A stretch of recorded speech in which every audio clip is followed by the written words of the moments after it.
Hi everyone, today we're going to go over my ALC controls. I want to get into each one of these, why I use the ones that I use, and why I don't use the ones that I don't use. So I want to go in depth into each of these controls and what they do. I also want to go over, just in case you don't like something, what you can change if you don't like the way something feels. So I want to get into that too a little. So here we go. Starting off with Deadzone. I plan on 3% Deadzone. That's basically what I would recommend. I wouldn't recommend you go too high over 3. I think 3 is really good. I think 0 is a little low, but if you like it like that, then that's not bad. It's a lot better than a high Deadzone. So 3 is really nice. The reason why I recommend a low Deadzone and why I play on a low Deadzone, I highly recommend playing on a low Deadzone. The reason why is for horizontal recoil control. So like with the R301, see there's a lot of horizontal recoil. It's not super vertical, and so if you don't need to move your stick as far back and forth, like if there's a Deadzone, the bigger your Deadzone, the more you need to move your right stick back and forth as you control the recoil horizontally. So let me show you. Okay, so the patterns that I'm getting aren't that strong right now. There, that was a stronger one. So let me show you. So I need to be moving my right stick left and right. And so the reason why I like a low Deadzone is because the space that you move to activate the difference between a left and a right movement, the space in between is much lower. So a low Deadzone is, in my opinion, by far the most key thing to controlling horizontal recoil. So let me show you. That's with me controlling it. That's without control. And in my opinion, that Deadzone, it's just by far the most important control for this out of the controls that I'm going to show you. So please just try to play on a lower Deadzone. It doesn't have to be 3%, but keep it as low as you can manage. And in my opinion, less than 3 gets a little bit too touchy, but 3% is just a really good sweet spot for me. I don't see any reason to bring it below 3. I also don't see any reason to bring it above 3. If you guys are having a hard time finding the ALCs, it's glitched currently in Season 8. So you just hover over vibration and then you hold your D-pad down. And then you hit A or X, depending on if you're PlayStation or Xbox. You just hit continue. Okay, Elder Threshold, this is the... I don't know why I have that on at all. Typically, I don't have that on. I'd recommend 1% for Outer Threshold. It's totally useless. That's the area outside on the outside of your stick. That dictates, like, there's an area on the outside of your stick that just doesn't get activated, and I don't think that's necessary at all. Response curve, I play on a 7. This is classic. For those of you who are wondering, this is classic. Most people play classic. Classic's really good. I would highly recommend classic. But I think 7's a good balance between classic and linear. Linear is over here. Linear is 0. The reason why I don't play linear is I think 7 is a lot easier. So I don't see why playing on anything lower than 7 is necessary. I don't think it's necessary to play linear. Linear is a lot harder. Like, I can still play linear. My game crashed. Alright, I'm back. Alright, I'm back. My game crashed. So, yeah, so we were talking about response curve. Linear is really good. A lot of top players like Jen Burton play linear. I think Jen Burton's by far the best, like, mechanics-wise and aim-wise. He is by far the best controller player right now. There's no one even close to him, and he plays linear. But what you'll find if you try to play linear, and you haven't yet, is it's extremely difficult to play. So, and the other thing to consider if you're on console is that Gen Burton's playing 144 frames per second. And on most consoles, when you're fighting, like on my console, when I'm fighting, I'm typically getting around 40 frames per second. So, it's just sort of a totally different game on console. So if you're PC, playing linear, playing closer to 0 on this response curve, there's nothing wrong with that. That's really good. But it's going to be a lot harder to control. And so as you turn this up, it gets easier to control. I would not recommend ever going above a 10. There's no reason to go above a 10. 0 is really good if you get used to it. But in my opinion, 7 is the best from my experience. As a console player on console, 7's the best. If you're not on console, you might want to experiment with going below 7. But for me, I just don't see any reason. I don't think I'm gaining anything at all. Nothing at all by going below 7. I don't see that I'm gaining anything. Nothing. So I would recommend 7. Or 10. What I did personally is I started with a 10 and I slowly lowered it until I found that I was more comfortable with a 7.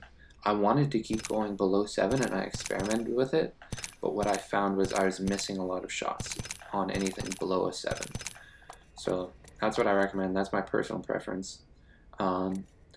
Anything between 0 and 10 is good. Per optic settings, I keep these on. These are my per optic settings. I just find that the sensitivity with these different sights is slightly different on different sights, so this is what I like my sensitivity to be on. I keep it lower for snipers. That's what I like it for snipers. I don't use snipers ever really, but when I do, I like to keep it at 0.9. And then these are my sensitivities for these sights. They're just it's fine if you keep all this at 1.0 at the default, but this is my personal preference. Yaw speed, pitch speed, I play 390, 280, so what you'll notice is those are a lot lower, yaw and pitch speeds. And I do that for hipfire specifically. I 100% play on a lower sensitivity for hipfire purposes. I think hipfire, like especially as an AR player, like I use a lot of assault rifles. I like the R9 and the Volt. I think submachine guns are really good, and the Prowler. I like those guns, but I do think that right now the 301 and the Flatline and the Spitfire are sort of superior to the R9 and the Volt for the most part. And that's not to say that the R9 and the Volt are bad, but in my opinion right now the Spitfire, the Flatline, and the R301 are superior. And so the trade-off with those guns, with the high DPS of those assault rifles, the high DPS and the high mag size is, and like damage per mag, the trade-off that you have to deal with is a decreased strafe speed. When you, let me show you. So the R9, for example, has a much higher strafe speed, moving left to right when I'm aiming down sights, than the R301. See the R301, it's much slower. So you can't dodge as many bolts, you can't strafe as fast. And so that's a trade-off when using an assault rifle, but the strafe speed is equal if you hip fire. If you don't aim down your sights, the strafe speed is equal. So that's what I do a lot. Right, as an assault rifle player, I do this a lot. I do a lot of hip fire. And so that's why my settings are so low for non-ADS sensitivity. That's why. It's purely for hipfire accuracy. So I keep the yaw speed. So yaw speed means horizontal sensitivity. Pitch speed means vertical sensitivity. This is what I keep it at. I really like it. I don't keep these the same. I don't think it's necessary for non-ADS speed, for just overall sensitivity. I don't think it's necessary to keep these exact same.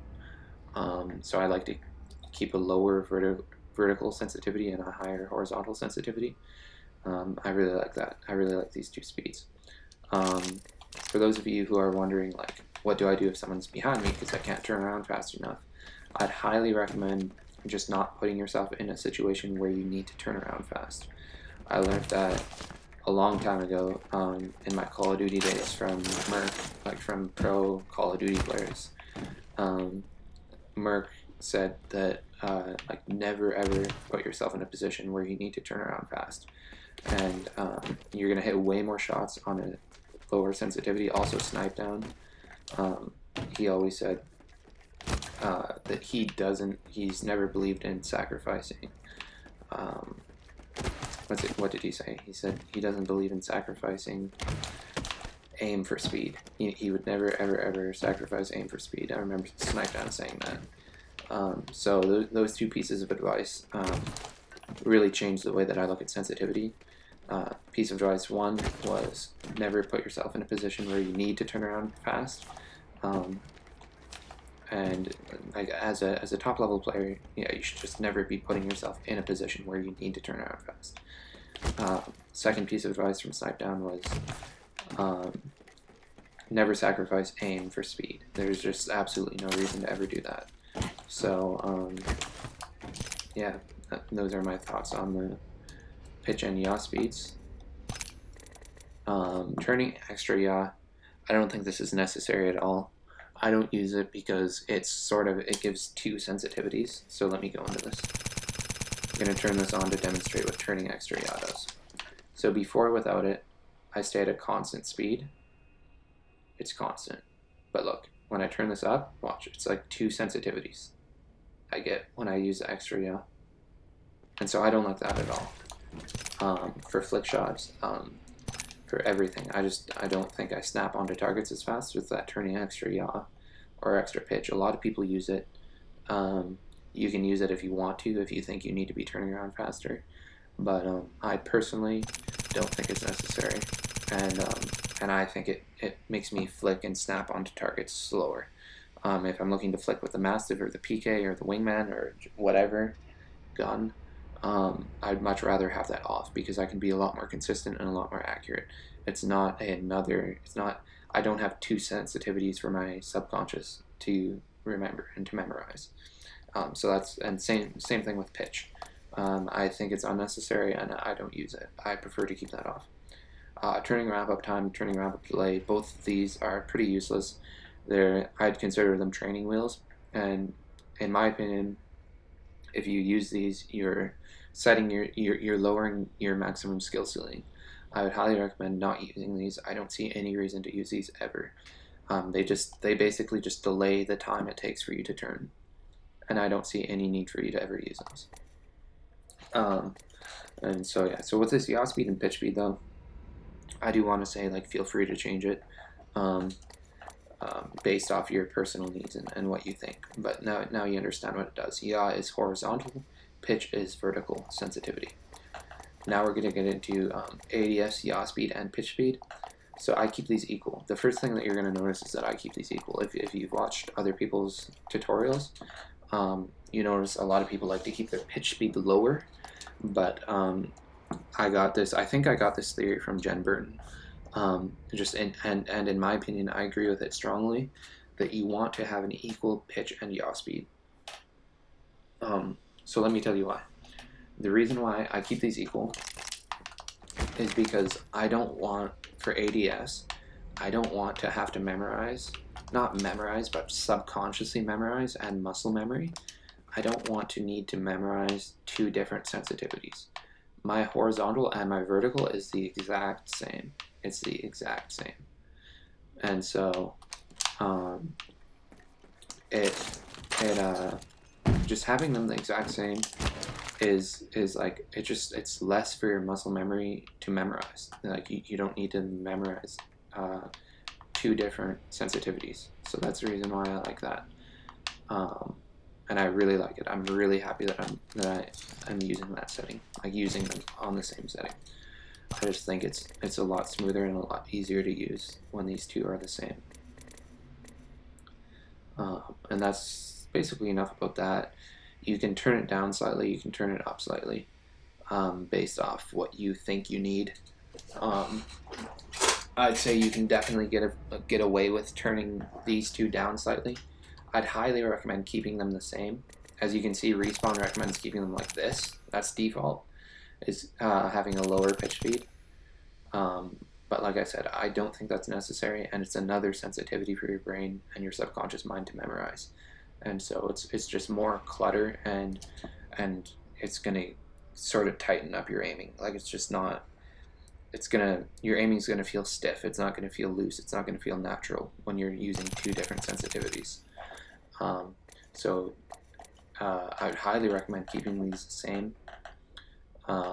You can definitely get away with turning it down a little, I would assume.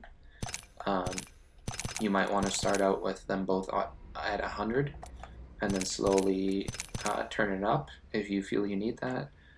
You might also want to try 140 if you think you need that, and then slowly turn it down if you think you need to turn it down. Just experiment with what works for you. ADS turning extra yaw, ADS extra pitch. Again, so let me show you what extra yaw does, or extra pitch. It's just extra. So it gives me two sensitivities. Let me show you the acceleration rate with this on. See, it's as I continue to turn my joystick, I have this sensitivity, and then I immediately have this faster sensitivity. Immediately. And so it's giving me two totally different sensitivities. And so that's the reason why I don't use this. Whereas this is all one sensitivity. And in my opinion, there's never, unless you're Gibraltar and you're pre-aiming, sometimes for Gibraltar players, you might want to have the extra yaw on. But in my opinion, there's never any reason to aim faster than this ADS. You just snap to targets, right? If you need to snap to a target, you just quit aiming, and then you snap to your target. Just like that. There's no reason, in my opinion, there's never any reason to use this extra yaw, unless you're a Gibraltar player, maybe. So extra yaw, extra pitch, I keep that off for that reason. ADS ramp up time, ADS delay, these are training wheels in my opinion. These are totally useless. I don't see any reason to ever use these. It's making you subconsciously memorize even more sensitivities, and in my opinion, that's only going to mess you up, and there's no reason. So it gives you a wrap up time and a wrap up delay. That's what these two do, and I don't see any reason. I'd say you're lowering your maximum skill ceiling significantly by using those settings. I would not recommend it. This is aim assist. Keep it on. Melee, aim assist, keep it on. That's one of the things that make controller players so good. It does not aim for us, but it slows down the aim when we're close to our targets. It slows it down. See? So it slows down my aim, and it makes it significantly easier to aim in-game.